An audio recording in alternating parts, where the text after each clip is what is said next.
Really big topic today, going over the first red day and first green day signals, as well as my entry criteria. If you master these templates and you master how to identify these templates, that only leaves studying price action so that you can obtain a really good entry and knowing when and where to enter and things like that, which I'm going to give you my entry criteria in this video to hopefully better prepare you for the future. As always, ladies and gentlemen, down in the description below is the link to this slideshow, so that way you can print it off, download it, follow along, whatever you like, it is there for you. And while you're down there, if you do me a favor, hit the like button and subscribe to the channel. It's greatly appreciated.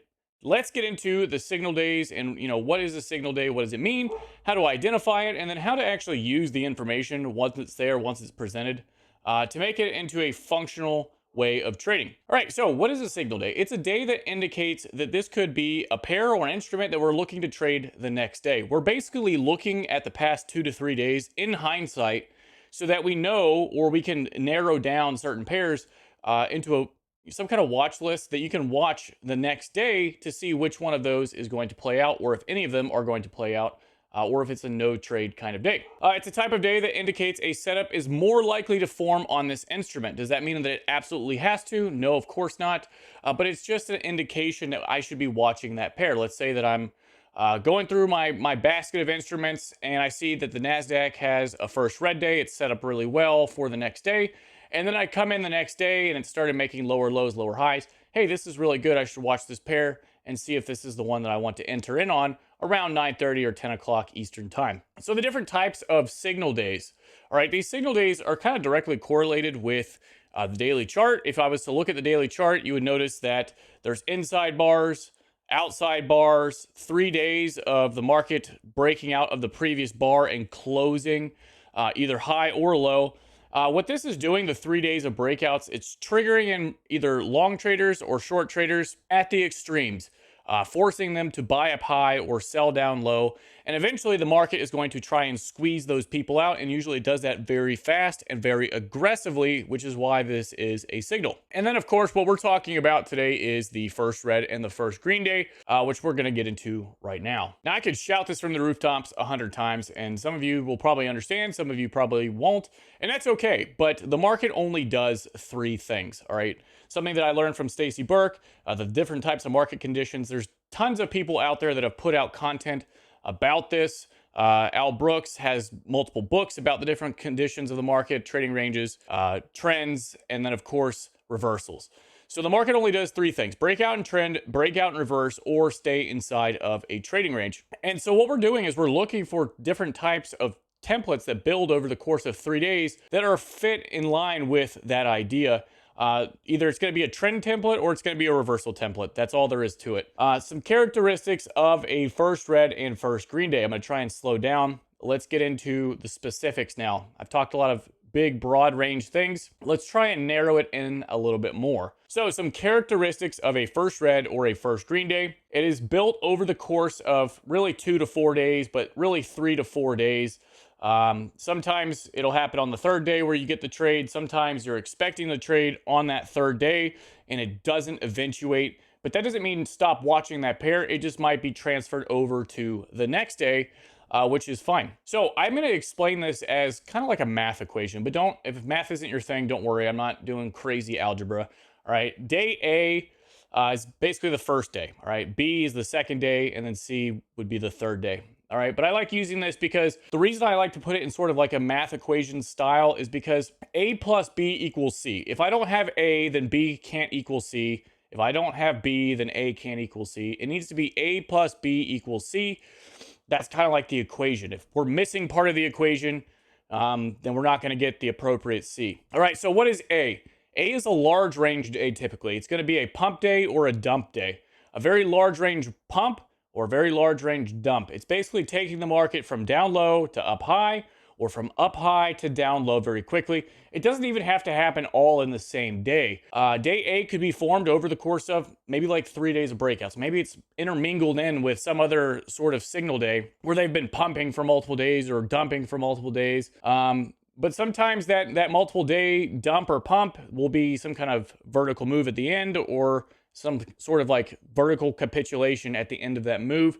And you can say, hey, this is where the dump began, or this is where the pump began. And as you see this more and more, you'll make more sense of what I'm talking about. But just know that these large range dump days, or they could just be all in one day, or it could be over multiple.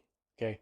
So day B, first red or first green. This is going to be where you get your behavior. This is where the behavior comes in, where they force a high or they force a low. The market basically opens, they force the low, and then they close in the afternoon above the open for the day.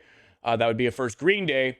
Or the market opens, attempts to force the previous day's high and fails, and then closes below the opening price for that day. Everybody stand up, open your eyes and ears real quick. All right, this is the part that usually everybody gets wrong, and it's okay. Inside days. Inside days can also be a first red or a first green day. And inside days where they don't hit previous day's high or previous day's low. So as a part of day B that you just heard me say was that they're forcing a high or forcing a low. They may have forced that high or that low the previous day.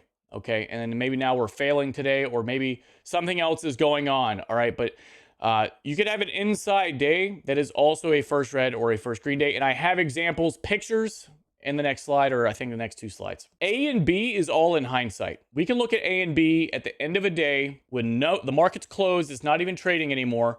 And we can say, okay, this might be setting up for tomorrow. This is going to go on the watch list, and this can be one that I watch. All right, so day C is the day that we're looking to execute the trade. And then there's certain things that I want to see on day B or on day C that will help me identify whether or not that trade will be taken on the day itself, okay? After identifying that a first red day or first green day has formed, I'm looking at A and B, and now I say, hey, A and B, what are some details that need to go into, probably more specifically B, to tell me whether or not this could go and be a good day C? Or maybe on day C, I get one of these things and I say, hey, this is a good opportunity to start looking for this trade. Market structure, the last video that I did on my YouTube channel, if you haven't checked it out, make sure you do. Posted last week. Did the market make a new high or a new low? If we've been making higher highs and higher lows, and then we get a first red day that also makes a lower low, good stuff. If we have a market that's been making lower lows and lower highs, and then a first green day that also makes a higher high, maybe we come into the new day on day C, and they have been making, or they make a higher high and then dump it back down just into the beginning of our session. Good stuff. How much space is there to get to where the dump or the pump began? So you can imagine if I were to draw a line from this area where my mouse is up to, let's say where P is right here. All right. So that space, that distance of that pump is going to be our possible reward. So if we close up here and then we get a first red day and it closes here about level with the bottom of this N, that means that from the bottom of this N, current price, to where that pump began is going to be our reward. So if you have more space to get down there, good stuff, because you might have a decent or a better trade opportunity the next day, compared to if this is where the pump began, they pumped it up, then we get a first red day that closes back at where that pump began. You know, maybe we're going to get a small trade, or maybe it even expands the range 100 pips the next day. Especially if it's timed appropriately, it could be a range expansion to the downside, something like that. However, the first target is always, at least for me, is always where that pump or that dump began. So whenever they close just above that, I don't have a lot of reward, and I might even have more risk than reward to my first target, which would downgrade the setup very significantly for me, or I would just not take it at all. On the day itself, time of day within the session. Is it a new 15-minute bar? Is it a new hour? Coming into a new 15-minute bar or a new hour, a lot of times big moves begin. Price action, I'm looking at price action as we're jamming up into the high of the day, as we're jamming down into the low of the day. Have we made a higher high? Is it a short squeeze? Have we made a lower low? Is it a long squeeze? I'm looking for those patterns. Looking for double tops, double bottoms, triple tops, triple bottoms, 3 push patterns. I'm looking for ascending triangles, descending triangles, head and shoulders, half Batmans, things like that to give me an indication of peak formations being formed at the high and the low of the day. I know I said that all very quickly. My apologies. Go back, slow down the video, maybe list off all of those things and then go Google them. So that way you have pictures of what I just said. And you can add that to the slideshow. Structure on the day, mainly looking at the 5-minute chart for that structure on the day itself, because sometimes the 15 is a little too slow. And when we're jamming up into a high or down into a low, it's good to have that 5-minute chart up to see, hey, they just spiked up, made a higher high. the 15-minute high. You know, I try not to go too deep into this multi-time frame analysis. On the day itself, I am mainly focused on that 5-minute chart, and I do have a 15-minute up, but 5 is going to be my main focus. All right, if you've made it this far, all right, I know there was a lot of words on the screen. Now we're going to get into, I'm going to take all those words from that screen and we're going to apply it, hopefully step by step, to some pictures. All right, so day a pumping day or a dumping day. In this example, obviously it is a pumping day. All right, we get a large range day. They opened here. They closed all the way up here. All right, decent pump. This is where the pump began. Now we have an inside day that closes down over here. Okay, kind of, they pinned up into the high a little bit, so maybe some...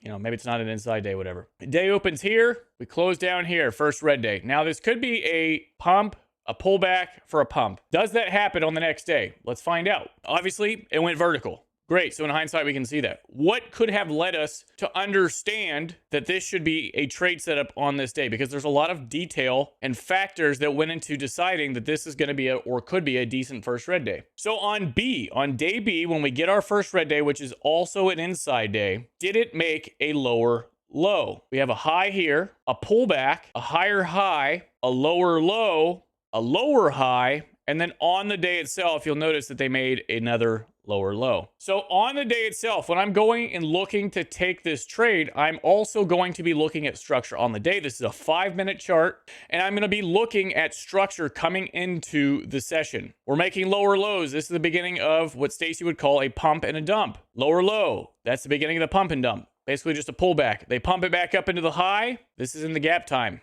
We get the lower low. Pump and dump, lower low, pump.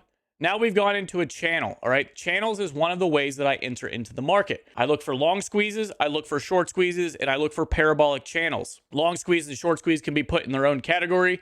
Parabolic channels in its own category. Parabolic channel, all right? I'm looking at the behavior of the channel and the timing. Get a peak formation high made, down, up, down. Really, it's up, down, up engulfment. So this would be an M right here. So this bar closing outside of the channel is an opportunity to possibly enter in. Now, me personally, I only enter in after 9:30, so I would not have been able to take this trade. However, if I were to insert 9:30, let's say that this was 9:30, or maybe this was 9:30, that would be a perfect setup in my mind, okay? Like I said, in my session, I am looking for a short squeeze or a long squeeze. Short squeeze being lower low, higher high, higher low. Long squeeze would be higher high, lower low, lower high, entry. All right, we're squeezing out the people that are trying to get long back to the high. Short squeeze, we're trying to squeeze out the shorts, people that are trying to trade short back down into the low. Parabolic channel, there you go. That example that we just looked at, it's up there on the screen right now. And I'm going to explain first red days with trend, first green days with trend versus a first red day reversal and a first green day reversal. They're going to look pretty much exactly the same. However, a first red day reversal or a first green day reversal, I do like to see certain things to show that the market is widely overextended. So that way I have a higher probability. If I have a breakout on, let's say, a week 1 breakout to the upside, and then I get a first red day, could there be a pullback the next day? Sure. But overall, the market is breaking out to the upside. So that first red day has a higher probability of being a trap. And with those traps, I focus very heavily on the previous day's closing price and the previous day's high and low to identify trap volume, and the high and the low of the current week to also help identify trap volume. That's a lot of words. Let's focus on what we got going on up here right now. Again, market only does 3 things: trend, reverse, or trading range. So this is the previous week's low, and this is the first week where we've broken out to the downside and we've closed outside of the previous week's range. We're in breakout to the downside. So that means that we could break out and pull back and continue to trend. So we've broken out. We have our pump day on a Monday. We've pumped it back up. Then on the next day, could we, in reality, continue to go vertical to the upside? Maybe this is a breakout day, and then maybe on Wednesday we go vertical. Absolutely. That could 110% happen, but that doesn't happen. Instead, we get a first red day, A plus B equals C, all right? So we get our pump up, we get our first red day behavior, and then on this day over here, we actually gap down through the previous day's low, so we're making lower lows and lower highs. Lower low, lower high, continuation trend, basically a range expansion of the low and the high. We'll get into that later. Okay, so on the day itself, How could I have actually executed this trade? What is repeatable about this? Number one, first red, first green days with trend is repeatable. But what setup am I actually looking for? I'm going to look for a long squeeze or a short squeeze. Lower low, lower high. I get in on the lower high. So we have a bit of a descending triangle here. Who cares what it's called? We just get a lower low. All right, there was a low, there was a high, they made a lower low, and then there's a pullback. So in this pullback, I'm going to look for a 3 push pattern of some kind. All right, we get 1 bar, 2 bars, and 3 bars. But more importantly, I'm going to look for a M or a W. In this case, it's going to be an M because I'm looking to go short. So we get a peak formation high, kind of an up, down, up, and then this engulfment bar right here, which is also an outside bar, down close bar. They closed at their lows. You can put a sell stop 1 tick below that bar. Fine. However you want to do it, or maybe even enter in on a 1 minute time frame. This is a 5-minute chart. So, depending on how you want to enter in, I think this is actually a 1 minute chart. Maybe it's a 5. Either way, doesn't matter. This is a perfect entry. Enter. Stop loss goes either at the high of that bar or above push 2. I always put my stops above what I believe to be push 2, and I don't know that it's push 2 until I get my engulfment down to the downside.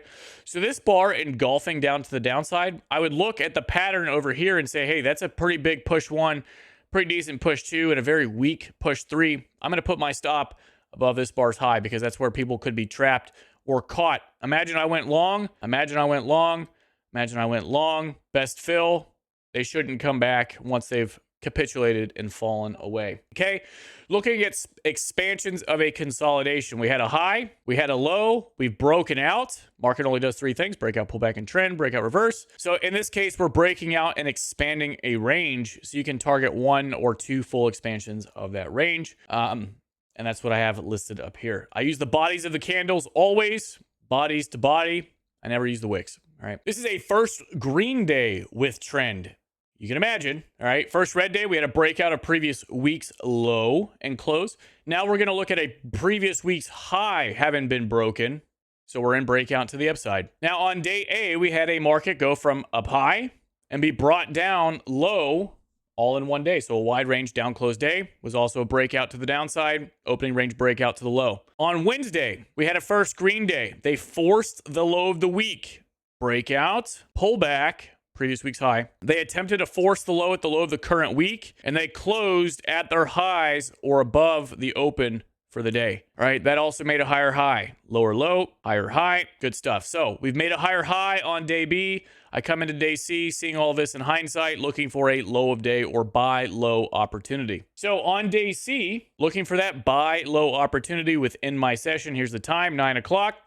Coming down into the low of the day. We're making lower lows and lower highs. You get a peak formation low, low of day, higher high, and a pullback, right? This is acceptable down here because they had already made the higher high the previous day. But you could also wait for the first pullback. Now this is getting very close and into the end of the session.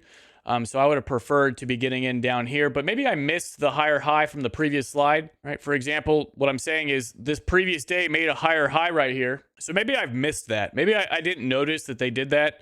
So I was waiting a little bit too long over here. You can wait for the higher high on the day and the pullback, nice 3 push pattern and an engulfment to go back up towards the high, engulfment pin hammer. And again, using consolidations, the high and the low, bodies to body, looking for expansions of a range. 2 full expansions, 1 full expansion, whatever you'd like to do. So a first red day or a first green day with trend usually is going to involve, first red, first green. First red day would be like in a down moving market, we've been breaking out to the downside. First green, in an up moving market, we've been breaking out to the upside. But what about when we've been breaking out of previous week's highs for an extended period of time? Maybe like 3 or 4 weeks in a row. And then we get a first red day. Well, that's basically telling me, hey, the market's gone 3 weeks in one direction. And now there's a very high probability or a higher probability that that first red day is actually going to play out on the following day instead of being a trap. So in this case, looking at the fact that we've had 3 or 4 weeks, we get a bit of a trend line break. I don't trade trend lines, but it is a factor. The fact that we maybe have broken down. So I would look at structure of the market. I would look at this high here. They pulled back. They broke the high right here, which would have confirmed a swing low, and then they made a lower low. So A plus B, we get our first red day. They made the lower low.